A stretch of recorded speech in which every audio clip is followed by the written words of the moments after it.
Now, let's move to this. Reform leader Nigel Farage has offered legal support to farmers after several arrests were made at a tractor protest in Whitehall yesterday. These demonstrations targeted a 20% inheritance tax on agricultural property valued over £1 million.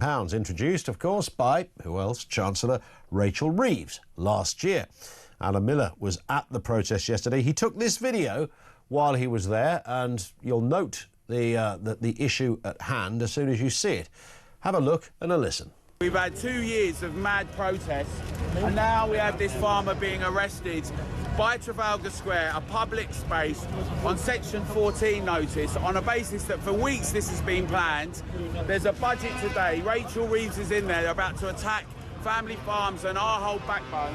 And these guys are arresting a farmer whose tractor's here. This is absolutely outrageous. You've got to let your MPs know, you've got to let the government know. This is what we're dealing with in 2025. This is what we're dealing with. Alan Miller joins us now, co-founder of the Together Declaration. Alan, good afternoon to you. A lot of passion there. Why was that particular farmer arrested? Was there some specific reason, or was it just the fact that he was in the wrong place at the wrong time?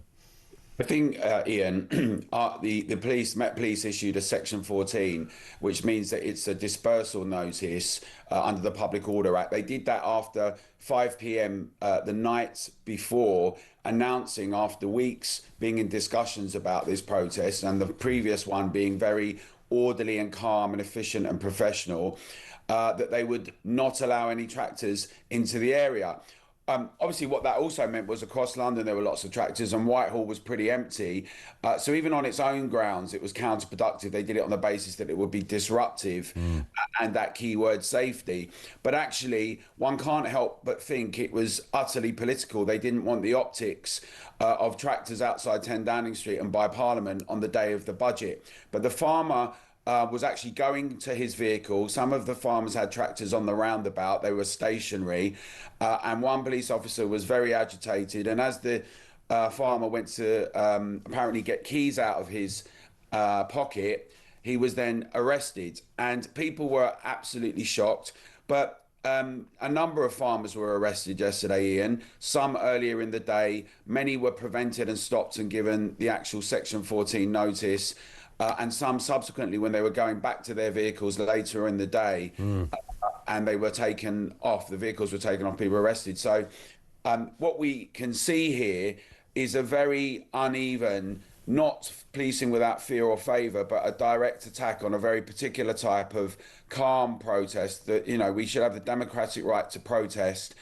It's a key issue for everyone in Britain. Millions are concerned about our food security, our family farms. As we've seen with our energy prices, we don't have energy security any longer. They're going up and up and up.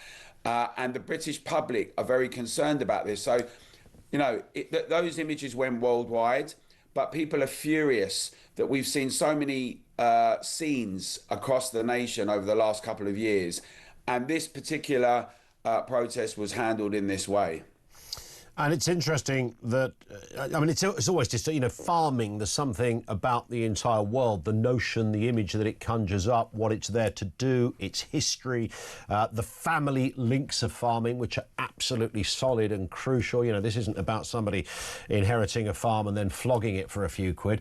Farmers don't make as much money as people think. And of course, it's about passing it down the family, not in the way that you might pass down a bit of jewellery. So a grandson a few years later can flog it. It's about keeping a business going, and a business that is massively central to our very existence. You know, it's called food, and farmers supply it.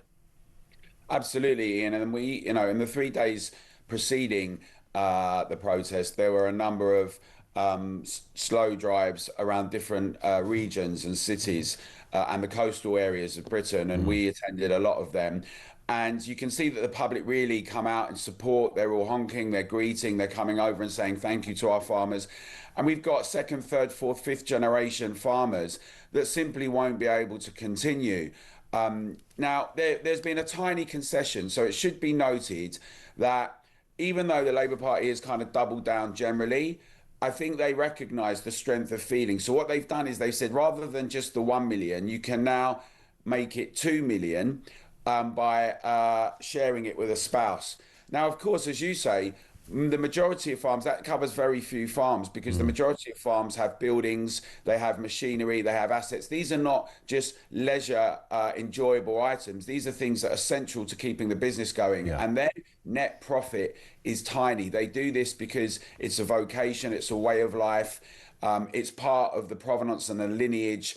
And it seems that the technocrats in Whitehall and the Treasury and DEFRA are just contemptuous of our farmers, of working people, and of the public. You know, what we saw yesterday with these scenes with the police, I think that Britain's going to have a real reckoning on a number of these things. And I certainly think that people are going to be punished in the May elections. But together, we're going to keep standing shoulder to shoulder with our farmers. We'd encourage your listeners and viewers to support us and them in doing so, because this is something that we cannot afford to go the same way as what's happened with our energy. Correct. I noticed Nigel Farage has offered legal support to farmers after those arrests, which is a move in the right direction. Absolutely.